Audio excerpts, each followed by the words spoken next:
আসসালামু আলাইকুম। আমরা 2 দিন ধরে বাংলাদেশে কিছু ভাষাপ্রেমী কিছু লোকজনকে দেখছি, বাংলা ভাষাপ্রেমী যারা বাংলা ছাড়া আর কোনো কিছু বুঝে না। বাংলার জন্য তারা জীবন দিয়ে দিতে চায়। প্রায় 30 লাখ মানুষ জীবন দিয়েছিল, 2 লাখ মা বোন এই ভাষার জন্য জীবন দিয়েছিল। শুনেন বক্তব্য।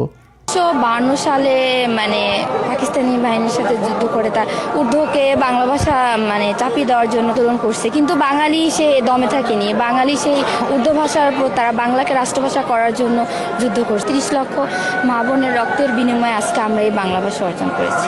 I feel very proud. একটা বাংলাদেশি হয়ে I feel very proud.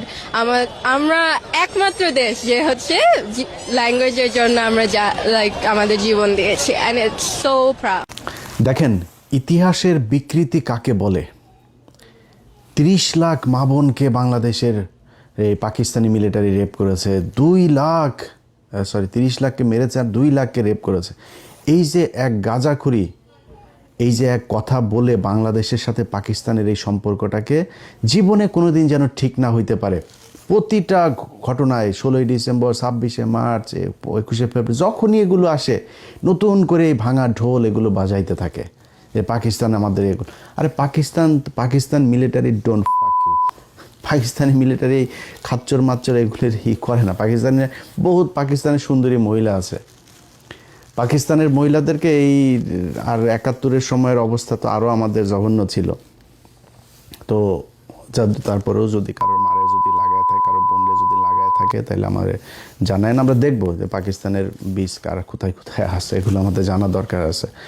তো এগুলি নিয়ে ভাই কথা বলতে গেলে মেজাজ খারাপ হয়ে যায়, ভাষা সংলগ্ন রাখতে পারি না, সরি। বাট এগুলো দিয়ে আপনাদেরকে প্রতিদিন সেটার মধ্যে বাস ঢোকানো হচ্ছে এই এক রাজনীতি দিয়া। এই যে এখন বলা হচ্ছে না এই 21শে ফেব্রুয়ারিকে নিয়ে ভাষা, আরে বাবা বাংলা আমরি, বাংলা ভাষা আমার বালের ভাষা, এই বালের ভাষারে দুচেও নাই দেশের যারা আপনারে বুঝায়, তারা চোদেও নাই তারে। কেমনে জানেন? বলি আপনারে, শুনলে অনেক কষ্ট লাগবে আমার কথা, আমি সুন্দর করে কথা বলতে পারি না, এটা আমার সমস্যা। কথা যেটা বলি ওটা মাথায় রাখেন। এই যেই এমপি মন্ত্রী, যেই বাঞ্চতেরা আপনার এগুলি শিখায়, এই যে ভাষা, একজন টকশোতে এক বিজ্ঞ এক মাদারি বলছে যে বাংলার সাথে এই যে ইংলিশ মিক্স আপ করে কথা বলা, এটা পুরোপুরি করতে হবে। হাসিনা একবার করেছিল। বিলবোর্ড, টেলিভিশনে নিউজ, তারপরে আদালতে, বিভিন্ন জায়গায় কোথাও ইংলিশ ব্যবহার, শুধু বাংলা থাকতে হবে। শুধু বাংলা কেন থাকতে হবে? আপনাকে সাউ মারার জন্য বাংলা থাকতে হবে। এর আগে ব্রিটিশরা যখন একবার ছিল তখন এরকম আমাদের এখানকার কিছু আলেম টালেম ছিল, এরা করেছিল ইংরেজি শিখলেই আপনি কাফের হয়ে যাবেন, এগুলো বলা হইতো। এগুলো বলে আমাদেরকে দমায় রাখা হয়েছে। আজকে যেই ব্যক্তিরা আপনাকে বুঝায় যে বাংলার সাথে সাথে ইংলিশ শিখতে পারবেন না, সেই রাজনীতিবিদ একজনের ছেলে মেয়ে 14 গোষ্ঠীর কেউ বাংলা মিডিয়ামে পড়াশোনাই করে না। সবাই ইংলিশ মিডিয়ামে পড়াশোনা করে, ইংলিশ ভার্সনে পড়াশোনা করে, হাই স্কুল শেষ হলে সোজা চলে যায় ইউকেতে, সোজা চলে যায় ইউএসএতে, কানাডাতে, অস্ট্রেলিয়াতে, ওয়েস্টার্ন কান্ট্রিতে, সেখানে গিয়ে তারা পড়াশোনা করে। আর আপনারে বোকাচোদা বানায় রাখার জন্য এখানে বুঝায় শুধু বাংলা শিখিবেন, ইংলিশ শিখা যাবে না। জিন্দাবাদ এটা পাকিস্তানি শব্দ, উর্দু শব্দ, ফার্সি শব্দ। আর ওনাদেরকে বলতে হবে জয় শ্রীরাম, জয় বাংলা। Fuck you. জয় বাংলা, জয় শ্রীরাম মারাইতে আসছে না এখানে। এটা বাংলাদেশ, 95% মুসলমানের দেশ এটা বাংলাদেশ। এই দেশে জিয়াউর রহমান এই বাঙালি থেকে বাংলাদেশি বানিয়ে দিয়ে গিয়েছিল। এই দেশে জিয়াউর রহমান এই জয় শ্রীরাম আর জয় বাংলার থেকে জিন্দাবাদ বানিয়ে দিয়ে গিয়েছিল। বাংলাদেশ জিন্দাবাদ। আমরা পাকিস্তান জিন্দাবাদ থেকে বেরিয়ে এসেছি, কিন্তু আমরা পাকিস্তানের সাথে, আমরা পাকিস্তানও মুসলমান, আমরাও মুসলমান। তাদের জিন্দাবাদ, আমাদেরও জিন্দাবাদ। দেশ আলাদা হইতে পারে না, আমার ধর্ম আলাদা হয়ে যায়নি। পাকিস্তানের মুসলমানরা আমাদেরকে কতটুকু মহব্বত করে, কতটুকু ভালোবাসে, ইউটিউবে যায়। বাংলাদেশের অনেক ব্লগার দেখলাম পাকিস্তানে গিয়েছে গেল 1 বছরে। তাদের ভিডিওগুলো দেখেন। পাকিস্তানের একটা মানুষ যখন শুনে আপনি বাংলাদেশ থেকে গিয়েছেন, জড়ায় ধরে, খাবারের বিল নেয় না, গাড়ির বিল নেয় না। ওইখানে যে পাঠাও, উবারের মতো আপনার রাইড শেয়ার মোটরসাইকেল আছে, মোটরসাইকেলে শুনছে যে সে বাংলাদেশ থেকে গিয়েছেন, ভাড়া নেয় নাই। দেখেন ইউটিউবে। আর সেই পাকিস্তানের মানুষের সাথে আমাদের দ্বন্দ্ব বাঁধিয়ে রাখা হয়েছে। আজকে বাংলাদেশের যদি ইন্ডিয়ার সাথে যুদ্ধ বাঁধে, সবার আগে এই পাকিস্তান আপনার পাশে এসে দাঁড়াবে। ভাই ভুলা যান পাকিস্তান কি করবে না করবে, পাকিস্তানের সাথে আমার কি সম্পর্ক, সব ভুলা যান, আমার দরকার নেই। কিন্তু আপনি পাকিস্তানের সাথে এই সম্পর্কের এই যে কৃত্রিমভাবে তৈরি করে এটার মাধ্যমে যখন আপনি ভারতের সাথে সম্পর্ক ভালো করার জন্য চেষ্টা চালাবেন, তখন আপনার এই দেশকে সারা জীবন আপনার মৃত্যু পর্যন্ত এটাই গোলামী রাজ্য হিসাবে আপনি করে। আজকে আজাদি শুনলেও তাদের কষ্ট লাগে। আর ওটা আজাদি মানে এটা কি? আমি আজাদি চাবো না, আজাদি শব্দটা শুনে তাদের কষ্ট হইতেছে।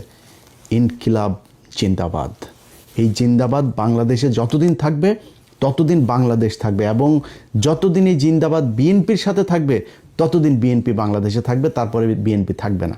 কেন থাকবে না জানেন? আপনি যেদিন বাংলাদেশি থেকে বাঙালি হবেন, পশ্চিমবঙ্গ, ওয়েস্ট বেঙ্গল আর ইস্ট বেঙ্গল হয়ে যাবে, এবং ওই বাঙালি আর আমার মধ্যে কোনো পার্থক্য থাকবে না। যেই কালচার ঢুকানোর জন্যই আপনাকে এই যে পয়লা বৈশাখ করানো হয়, এই পয়লা বৈশাখে পেঁচা পুচা যা আছে সব তাদের দেবদেবীর আপনার প্রতীক, এগুলোকে আপনাকে দিয়া পূজা করানো হয়।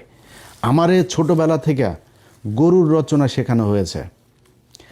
আমি কোরআন শরীফ শেখার আগে আমার দেশের মানুষকে গরুর রচনা শিখতে হয়েছে। পৃথিবীর এই বাংলাদেশের মানুষ অন্তত সব দেশে থাকেন, একজন মানুষ আমার এই ভিডিও যত হাজার লক্ষ মানুষ দেখবেন, একজন মানুষ বলবেন আপনি পৃথিবীর কোনো দেশে যায় তারপরে দেখেছেন যে গরুর রচনা পড়ানো হয় ছোট বাচ্চাদের। আমারে কোনো কিছু না বললেও আগে গরুর রচনাটা পড়তেই হবে। পাটের রচনা ছিল, অনেক রচনা ছিল, আপনারা আগে গরুর রচনায় শিখতে হবে, এবং এইটা মোস্ট আপনার মানে একটা থাকতো, পসিবিলিটি থাকতো, এটা আপনার এক্সামে আসবেই। মেট্রিক পর্যন্ত এই গরুর রচনার এই বিশাল গুরুত্বপূর্ণ এক রচনা।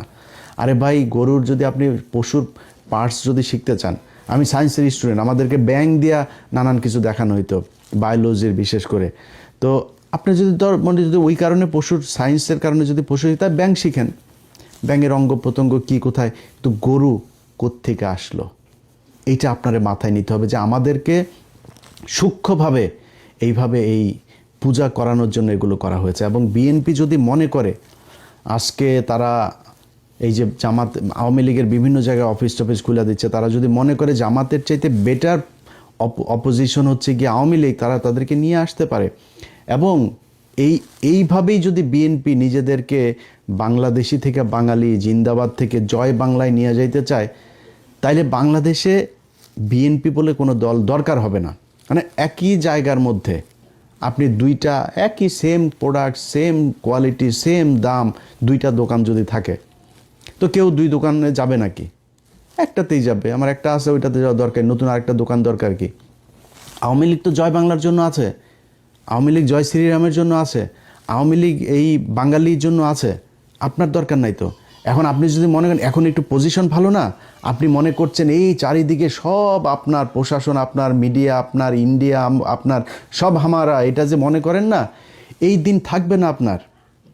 আপনি সময় দেন, ইন্ডিয়া কখনোই তার সবচেয়ে বেস্ট চয়েস হচ্ছে আওয়ামী লীগ, আপনি সেকেন্ড চয়েস। বিএনপি বাংলাদেশে ইন্ডিয়ার জন্য সেকেন্ড চয়েস, তারা ফার্স্ট চয়েস রেখে কখনোই সেকেন্ড চয়েসে আসবে না। সো তারা 2 দিন পরে সামনে নির্বাচনে যখন আপনি আওয়ামী লীগকে রাজনীতি করার সুযোগ দিবেন, জামাত ইসলামের এই পলিসিও মাথায় আছে, তারা যদি পরিস্থিতি খুব খারাপ থাকে, তারা রাজনীতি করবে না। আমি এটা জামাতের মানে কেন্দ্রীয় কোনো পলিসি না, আমি জামাতের কেউ না, যেহেতু আমি তাদের কোনো একজনের সাথে কথা হচ্ছিল, মানে উনি বলছিলেন যে ভাই আমাদের বেশি চাপাচাপি করলে আমরা পলিটিক্স বাদ দিয়ে দিব, আমাদের মানুষ তৈরি করার দরকার, আমরা মানুষ তৈরি করব, 10 বছর 20 বছর 25 বছর পরে দেখা যাবে কি হয়। যদি সরে যায়, আপনি আওয়ামী লীগকে নিয়ে রাজনীতি করবেন, আপনি মনে করছেন যে ও আমরা তো এখন উপরে আছি, আওয়ামী লীগ আমাদের পিছনে এসে চামচার মতো ঘুরবে। শোনেন ভাই, সরাসরি একটা কথা বলি, একটা এলাকায় 2 শ্রেণীর বাটপার আছে, একটা দুর্নীতিবাজ বাটপার, এই চোর স্যাচ্চোর আছে দুইটা, একটা আওয়ামী লীগের আর একটা বিএনপির চোর স্যাচ্চোর বাটপার, এগুলো সব এদের মানে দুর্নীতি করে চুরি করেই তাদের চলার ইচ্ছা, এই জন্যই তারা রাজনীতি করে, রাগ ঢাক রাখার কিছু নাই। কিন্তু তাদের টার্গেটটা হলো কি, তারা খুব ভদ্রভাবে থাকে, একটু ভদ্র কিসিমের, অসহায় কিসিমের এই চোর বাটপারগুলি হলো বিএনপি করে। আর আওয়ামী লীগেরগুলো হলো দুর্ধর্ষ, তারা খুব ক্রুয়েল হয়, খুব হিংস্র হয়, এই টাইপের চোর বাটপারগুলো আওয়ামী লীগ করে।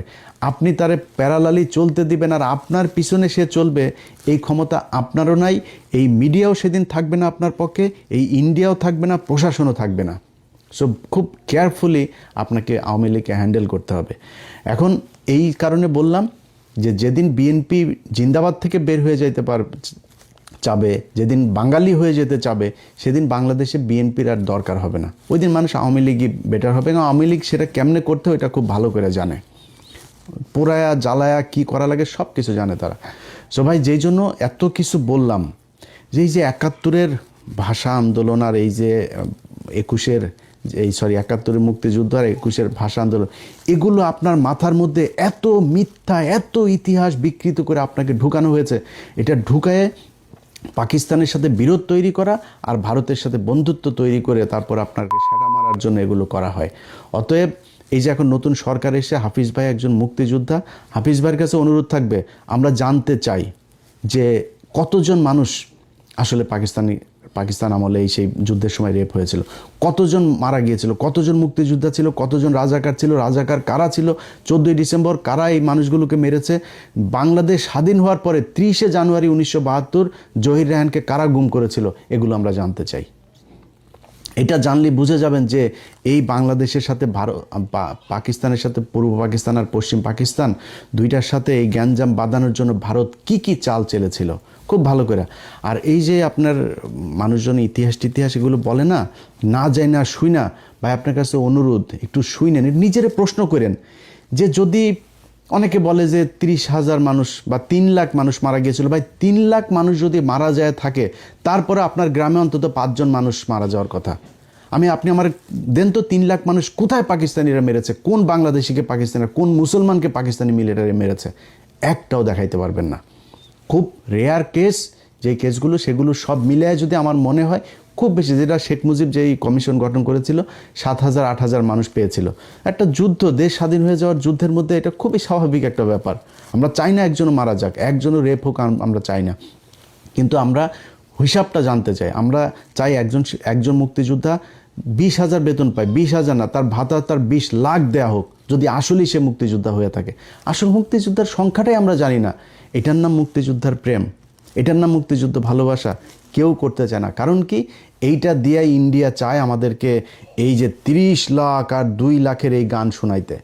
আমরা এই গান আর শুনতে চাই না। ভাই, পাকিস্তানের সাথে বাংলাদেশ জীবনে এক হবে না, এক হওয়ার দরকারও নাই। বাট পাকিস্তান আমার মুসলমান ভাই, পাকিস্তানের সাথে আমার সম্পর্ক ভালো রাখা উচিত। পাকিস্তান আমার যে কোনো সমস্যায় সবার আগে, যে ক্রিকেটে দেখেছেন না এগিয়ে এসেছে না, প্রতিটা জায়গায় আপনাকে গ্যারান্টি দিলাম পাকিস্তান সবার আগে এই বাংলাদেশের মুসলমানদের জন্য এগিয়ে আসবে। অতএব পাকিস্তানের সাথে আমার নিজের স্বার্থেই সম্পর্ক ভালো রাখতে হবে। পাকিস্তানের ভাই আমাদের দরকার না, আমার এমন কোনো ভাল নাই যে পাকিস্তান আমার কাছ থেকে নেবে। পাকিস্তানের নিউক্লিয়ার আছে, পাকিস্তানের অস্ত্র আছে, পাকিস্তান নিজে ফ্যান বানায়, মোটরসাইকেল বানায়, ইলেকট্রিক পণ্য বানায়, তার আন্তর্জাতিক মানের হসপিটাল সব আছে তার, সে আমার এখানে কেন আসবে? এই গ্যাঞ্জাম থেকে ভাই বের হয়ে আসতে হবে। আসলে যদি এই পাম শুনতে না চান, পাম শুনে যে চেতনা দেখান কোনো সমস্যা, চেতনা দেখায় না খায় মরবি, না চিকিৎসা পায় মরবি। যারা তোদের চেতনা দেয়, এই পলিটিশিয়ান কারোর ছেলে মেয়ের দেশেও থাকে না, দেশে পড়াশোনা করে না, ওরা দেশে চিকিৎসাও নেয় না, ওরা বাংলা মিডিয়ামেও পড়ে না। কোনো সরকার এই স্কুলে যায় বাংলাদেশের এই এমপি মন্ত্রী ছেলে মেয়েরা পড়াশোনা করেন, এরা সব বিদেশে পড়ে, ইংলিশ মিডিয়াম, ইংলিশ ভার্সন এখানে পড়াশোনা করে। আপনাকে বোকাচোদা বানায় রেখে দিয়েছে। আল্লাহ হাফেজ।